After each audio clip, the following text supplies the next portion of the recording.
What's up guys, my name is Ace, and yesterday there was a massive wave of leaks for Black Ops 6, including some gameplay, footage of basically all of the created class menus, all of the items that were in a limited build of the game. And in today's video, I'm going to be sharing a bunch of things that I noticed while looking through these leaks, as well as just my general thoughts on them so far. Keeping in mind, I'm not going to be going through every single perk, every single gun, every single attachment that we saw in those leaks. That's something I may do in a video in the near future, but in today's video, it's designed to be a little more general. And I do want to state right up front here, I will not be showing you any of these leaks. I will be talking about them and sharing a bunch of details that I noticed throughout these leaks, but I won't be showing you any images or any gameplay whatsoever here. Also, the original sources of these leaks, those have all been taken down at this stage. However, it's out there, it's on the internet. I'm sure if you're really interested in finding those, if you haven't seen them yet, you should be able to find them without too much difficulty. And without further ado, let's dive into this. Keeping in mind, these leaks are also coming from an early build of the game. We don't know how early this build is, but it is clearly still a work in progress. And it also appears to be coming from a PS4 version of the game. So if you see the graphics and think, what is going on here with the textures and the lighting and everything, it is from an early PS4 build of the game. So I wouldn't judge the visuals too harshly, at least based on that, and at least wait for the beta and see how it looks on newer gen consoles as well as PCs. But let's just dive right into this with the general class structure. With this, it appears to be fairly traditional, not like the past couple years we've had with Call of Duty where they've really mixed things up with how the class structure works. So with this, in Black Ops 6, you're going to have a primary slot, a secondary slot, a dedicated melee slot. That is something that's new, and we already knew about that. Then for equipment, you get a tactical, you get a lethal, and a field upgrade. And then there are 3 tiers of perks, as well as a specialty. And we have talked about this a little bit, but now the images have been leaked to the public. And the way this works is the specialty isn't a guarantee on your class. You only get that specialty active if you match up 3 perks of the same color. So in each tier of perks, you're going to have about 7 perks to choose from, and out of those 7 perks, there are 3 different colors. There's the red perks, the blue perks, and the green perks. And if you select a red perk in tier 1, a red perk in tier 2, and a red perk in tier 3, then you get the Enforcer specialty. And with this one, every time you kill an enemy player, it will grant a temporary buff to your movement speed and your health regeneration rate. Now, do you have to match up these colors? No, you don't need to use a specialty. You could choose whatever perks you want from whatever tier, and you don't have to match those colors, and you miss out on the specialty, and that's fine. This is more so just treated as a bonus if you build your class in a certain way. And then to wrap up all of this when it comes to our class setup, we have wildcards. Those are returning, and the 3 that were shown off in this build of the game were Overkill, so you get 2 primary weapons, Gunslinger, which allows you to select 8 attachments on your gun instead of the default, which is 5, and then finally Perk Greed, which just allows you to select 1 additional perk from any one of the tiers. Now again, these leaks are from a limited build of the game. I suspect we will be seeing more wildcards in the full build of the game, but that's how the general class structure works, and overall, I'm liking what I'm seeing here so far, obviously not diving into specifics with the perk balancing and stuff, but the general structure seems good. Next, let's talk about the user interface a little bit. And you guys might remember from yesterday's video, user interface is actually one of my concerns with this game because it is going to be in the COD HQ, and therefore it's expected that many elements will be similar to what we saw with Modern Warfare 2 and Modern Warfare 3.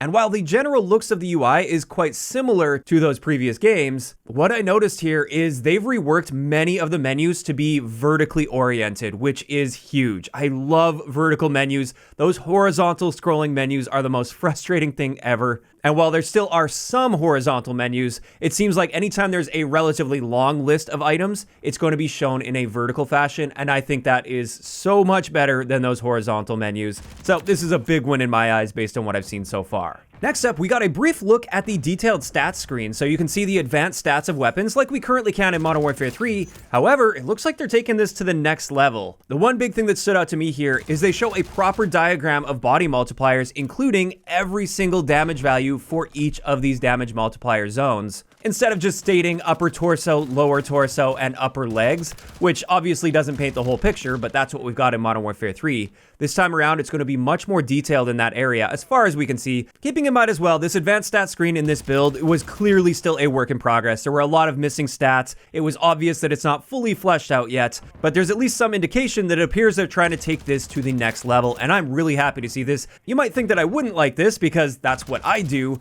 but this is actually just going to make my job so much easier and allow me to dive into even more detail with my videos, and that sounds great to me. Next up, I noticed in the leaks, it appears reticle customization is coming back as well. So it appears that you can select your optic and you can select different reticles to use with that optic, and that's great to see. That's something that we haven't seen for the past couple years, and I really miss that, because sometimes you really like the shape of an optic, but the reticle just turns you off, and it appears that's not going to be the case with Black Ops 6. Another little thing I noticed in the menus is we did have a similar structure to our camo menu, even though we didn't see all of the camos. I don't believe they were actually available in this build, but one thing I noticed is there was a separate tab for your favorited camos. So it appears you will be able to go and pick your favorite camos and add them to this separate tab, so you can quickly access them instead of scrolling through all the hundreds of camos that we will eventually have access to. After that, let's talk about attachments a little bit. And like I said, I'm not going through every single attachment, but just the general structure here. The main thing I noticed here is we don't have a ridiculous number of attachments in each category. It's not crazy bloated and overcomplicated like we currently have in Modern Warfare 3. I will say there were a ton of optics to choose from, so that was a pretty long list, although at least it's vertically oriented, so it's easier to navigate. But for all of the other sections of attachments, so like your muzzle, your underbarrel, your stocks, your rear grips, for each of these categories, there was only about 4 to 6 attachments within each of them. And while I feel like we'll probably see some more with the full launch of the game, it at least looked like each of these attachments were quite unique, and they weren't basically just a slightly changed up version of another attachment on that same list. And that's honestly something I'm looking forward to quite a bit. To me, this is one of those areas where simple is better, as long as you still have a variety of options, which we clearly still do. I'm just not a big fan of overcomplicating things by having 10 attachments that are almost the same thing, but with very slightly different stat changes. Additionally, with these leaks, while they were looking through the attachments, something I pulled out here is Tac Stance is coming back to the game, but it appears to be part of a laser attachment, rather than something that's just always available by default for everyone at any time. And I can live with that. I'm glad to see it's coming back at least in some form in the game. Next, let's talk about the heads-up display customization, which we have seen in the reveal. They talked about how we can customize our heads-up display however we want. We can move our mini-map or our ammo count or our score streaks basically anywhere we want on the screen. And with this, it appears they're actually going to have a solid list of preset layouts for your heads-up display, so you can scroll through them, and they're already preset for you. And then from there, if you want to customize even further, you can customize each individual element beyond those set layouts that they provide for you. And I was honestly quite impressed with that menu. It appears we are going to have full control over our heads-up display. After that, let's talk about some of the things I noticed with the little bits of gameplay that we got. First off, we saw a little bit of killstreak gameplay just with the RCXD, the Hellstorm, and the Chopper Gunner. And it looks like the Hellstorm and Chopper Gunner are going to be quite powerful. In fact, the Chopper Gunner was lasting for an entire minute, and it was like the Black Ops 1 style Chopper Gunner, so that looked to be quite a solid streak, and I'm glad to see that. I feel like in some recent Call of Duty games, they've really neutered a lot of the streaks, and they're just not the powerhouses that they used to be. Also, while we already know that these streaks are not going to be looping, so you can't earn them multiple times in the same life, I did notice that streak kills were at least somewhat contributing toward the next streak. It didn't appear to be a massive contribution. I believe it was only about 25 score per kill, but it does appear they at least somewhat contribute to your next streak. Next up with the gameplay, I noticed at least on some of the maps, there are some interactable elements with the maps. So on one map, for instance, it appears there's a hidden route that you can take by activating something that moves a bookshelf out of the way and opens up that route. Then something else I noticed, a really subtle thing, but something I'm really glad that they brought to the game. When a player threw a munitions box down, as they were throwing the munitions box, they got their munitions for themselves. So you don't have to throw it on the ground and then pick it up. It picks up as you're throwing it, and then your teammates, of course, can come over and pick it up from there. So I think that's a great subtle improvement, honestly. Then something that showed up in the leaks, it appears sprays and emotes are coming back to the game as well. So you can activate these at any time in the game. You can spray a pattern on a wall, or you can activate an emote as well. And on the topic of emotes, there is a winner's circle. You guys might remember that from back in Black Ops 3. Did Black Ops 4 have it? I think Black Ops 4 might have had it as well. So at the end of the game, after everything's over, it does show the winner's circle of people standing there. And I think at that point, you will be able to activate emotes as well. And speaking of the end of the game, it appears the best play is going to be returning, at least for the team deathmatch game mode. We don't know how it's going to work for all game modes, but for TDM at least, it is best play and not final kill cam. I guess the final thing we'll talk about from the leaks here are the maps that they leaked.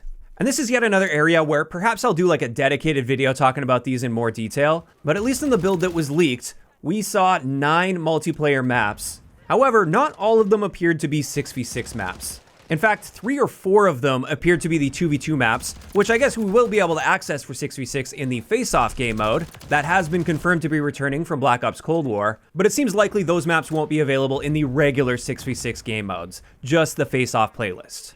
But with these leaks, for the maps that clearly appear to be designed for the standard 6v6 experience, we have Derelict, Protocol, Skyline, Scud, Babylon, and Rewind. And then for the Faceoff or 2v2 style maps, we've got Pit, Gala, and Stakeout, and then Babylon, it looks like it might be small enough that it would be available in both of those modes. Sometimes we do see that little bit of a crossover there.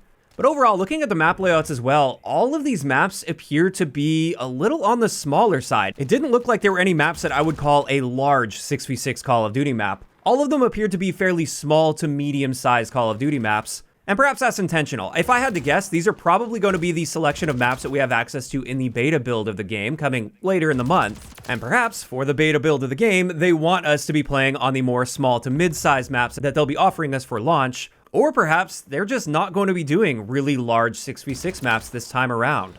Obviously, this is one of those situations where we won't really know until we see the full map list, because this is clearly just a handful of the maps that we're actually going to be seeing at launch. It has been confirmed that we're going to be seeing 12 6v6 maps and 4 Faceoff maps for launch, but that is just one observation that I made when looking at these leaked maps. And with that, that's pretty much it. That's going to wrap it up for all of the important little details that I picked out from these leaks. And in general, I'm feeling quite optimistic based on a lot of what I'm seeing here. It seems like this isn't the type of game that was rushed together with bare bones features. They've really seemed to flesh things out quite a bit this time around. There are a lot of those little features that have been scrapped in recent years, like reticle customization, for instance, or emotes and sprays, or HUD customization. That's something that's brand new. It seems like they've really got a lot going on with this game, and it's not just the absolute like bare bones basics this time around. And based on what I've seen, it feels much more like a game that has had more development time than what we've been seeing with the past few Call of Duty games. Now, obviously, we can't really judge the gameplay a whole lot at this point, because even the little bits of gameplay that we did see, it was just either the player running around the map or they're playing against bots. And I'm sorry, but they didn't really seem to be very confident players. They weren't really trying to like break the movement or anything. Like anytime they were showing off the Omni movement, it looked just like what we were seeing in the trailers. So until we get that in the hands of the community, I don't think that can be judged at this stage. And therefore, with these leaks, I'm more so just judging the features and the elements that we're seeing from these leaks. And in those areas, it does seem like this game's going to have more depth to it than we've seen in recent years. So when it comes to that gameplay, I think it is best to just wait till we actually get it in our hands and in the hands of the community to see not only how things feel in your hands, but how other people are playing and how that all interacts with each other. Because these leaks, in my eyes, didn't really give much of an indication at all of those elements, which are obviously very important. And with that, this is where I'm curious to hear from you guys in those comments down below. For those of you guys that have seen these leaks or even just paying attention to the items that I have talked about today, how are you feeling about things in general when it comes to Black Ops 6? Do these leaks have you feeling very optimistic about the game? Maybe a little pessimistic? Are there certain elements that you're not liking about these leaks? Just let me know all of those thoughts down below. If you enjoyed the video, a like rating is always appreciated. And don't forget to subscribe for more if you haven't already. I'll talk to you guys next time.